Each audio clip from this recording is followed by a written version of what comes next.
Dalam video ini saya akan menjelaskan tentang fungsi katarsis dalam art therapy.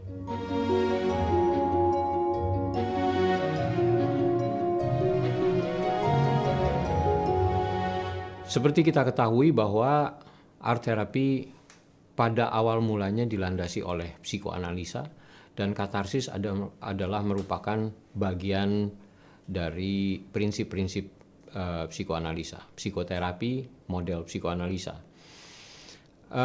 Masyarakat sudah banyak yang memahami arti dari katarsis sebagai pengungkapan diri guna meredakan ketegangan emosional terutama. Jadi misalnya kalau orang menangis, kalau orang marah, kalau orang mengumpat, itu merupakan bentuk-bentuk katarsis untuk mengatasi ketegangan mereka. Semakin kuat tangisnya, semakin keras amarahnya, semakin tegang sebetulnya orang tersebut mengalami gejolak emosional atau gejolak psikologis.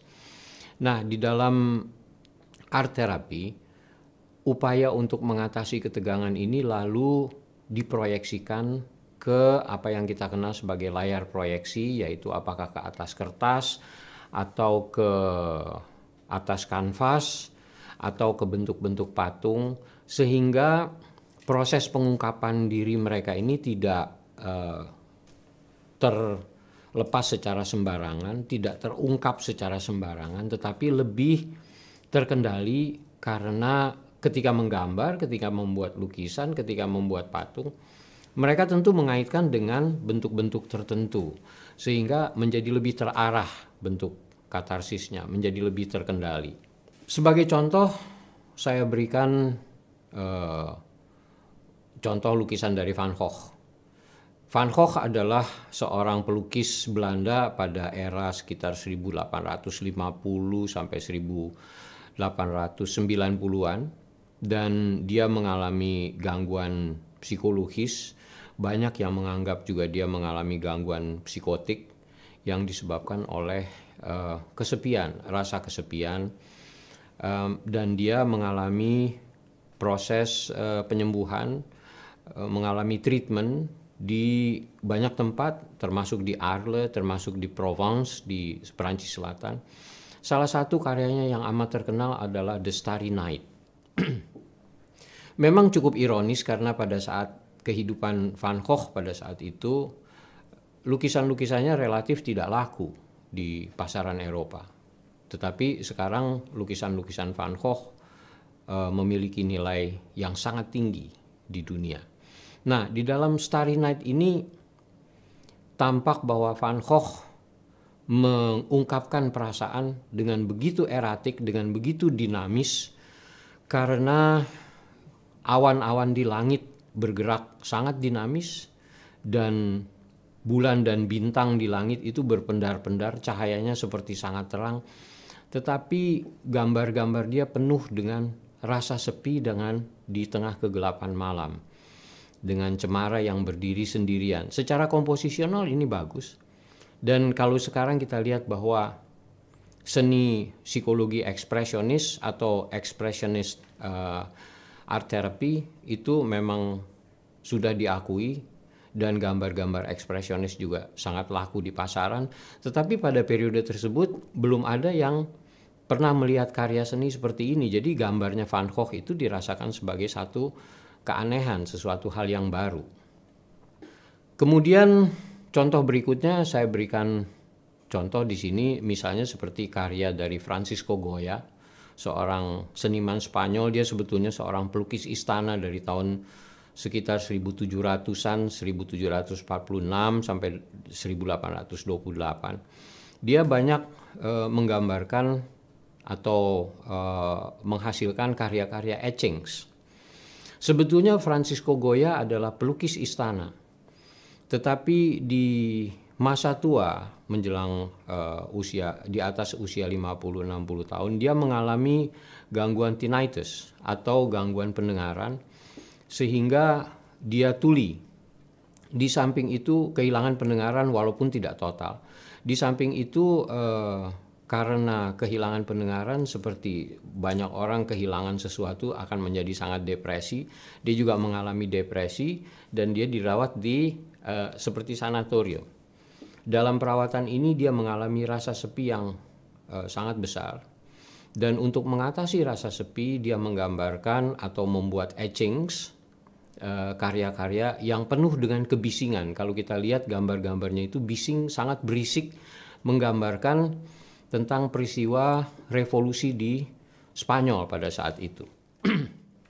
Dan gambar-gambarnya ini menceritakan tentang penembakan, pembunuhan, banyak sekali riotings atau gerakan-gerakan massa yang sesungguhnya merupakan satu peristiwa-peristiwa yang amat bising dan berisik untuk mengkompensasi rasa kehilangan pendengaran dan rasa kesepian yang dia alami pada saat tersebut. Ini adalah bentuk dari katarsis, jadi dia mengungkapkan rasa sepinya itu dengan mengkompensasi perasaan-perasaan tersebut untuk ditutupi dengan kerinduan akan keramaian.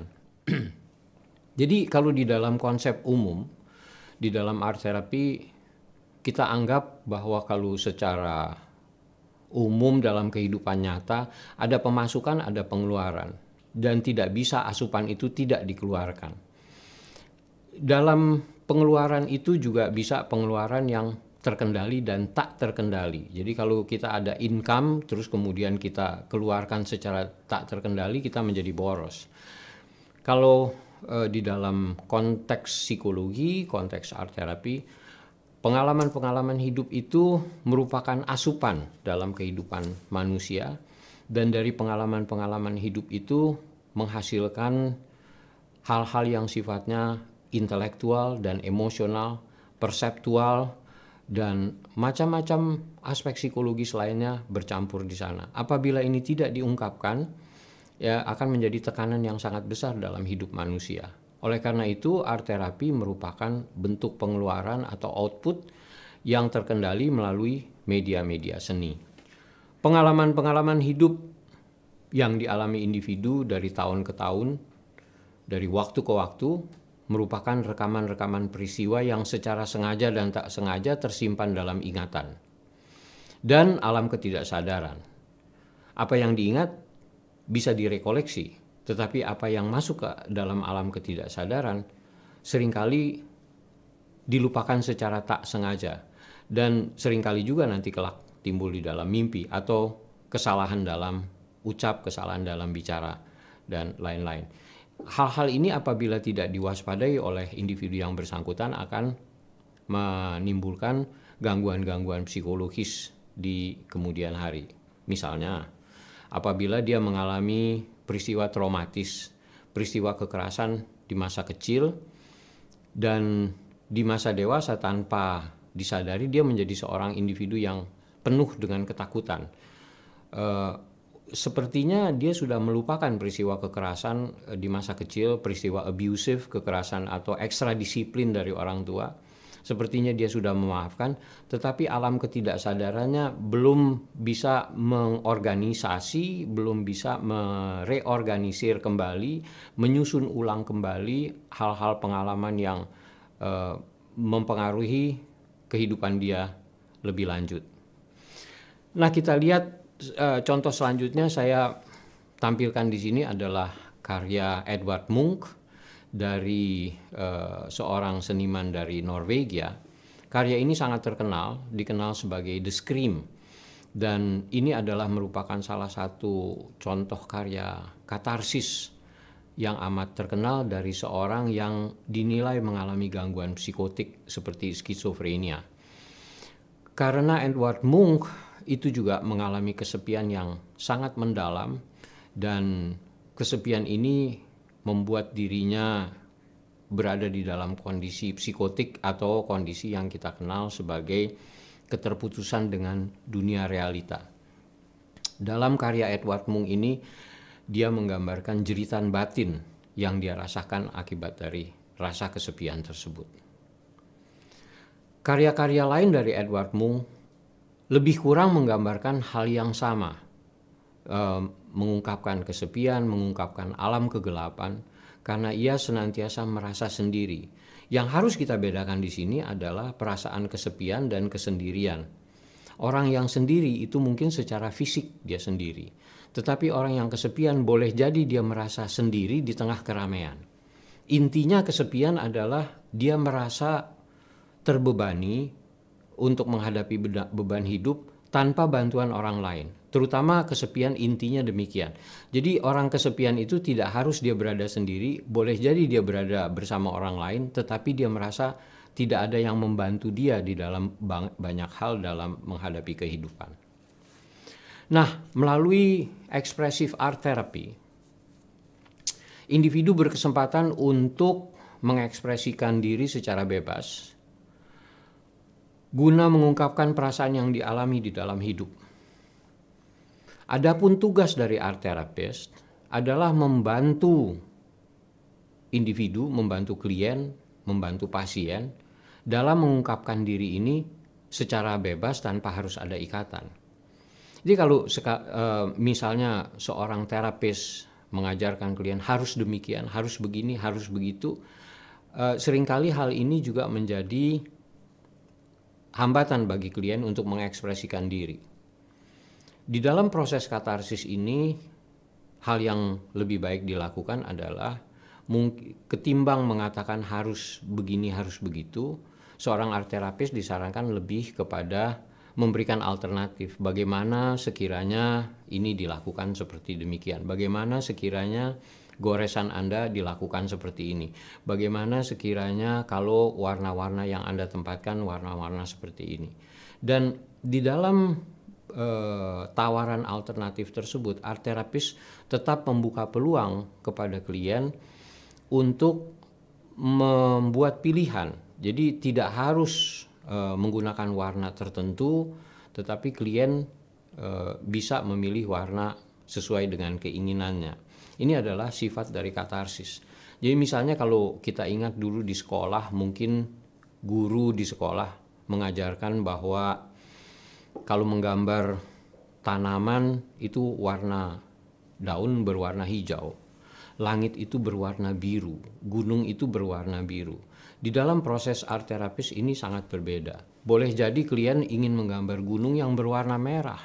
Boleh jadi klien menggambar langit yang berwarna hijau. Di dalam seni rupa pun gaya ini dikenal sebagai fauvist atau dadaist, yaitu ungkapan spontan dari seorang anak. Nah, apa yang dimaksud anak di sini adalah dunia kekanakan, dunia spontanitas, dunia yang jujur dari seseorang, manakala dia mengungkapkan diri. Di dalam proses katarsis ini, kita seorang art therapist membawa klien individu untuk secara jujur mengungkapkan diri apa yang dia alami secara emosional di dalam kehidupannya. Jadi boleh saja gunung itu sebagai simbol dari usaha untuk mencapai masa depan dan digambarkan dengan warna merah karena dia merasa marah dalam upaya mencapai sasaran-sasaran hidupnya. Di dalam lukisan-lukisan atau ungkapan-ungkapan gambar art therapy, ada kadang-kadang orang bertanya bagaimana kalau kita menggunakan perangkat tertentu. Perangkat tertentu itu sebagai karena adanya modernisasi perangkat. Penggunaan perangkat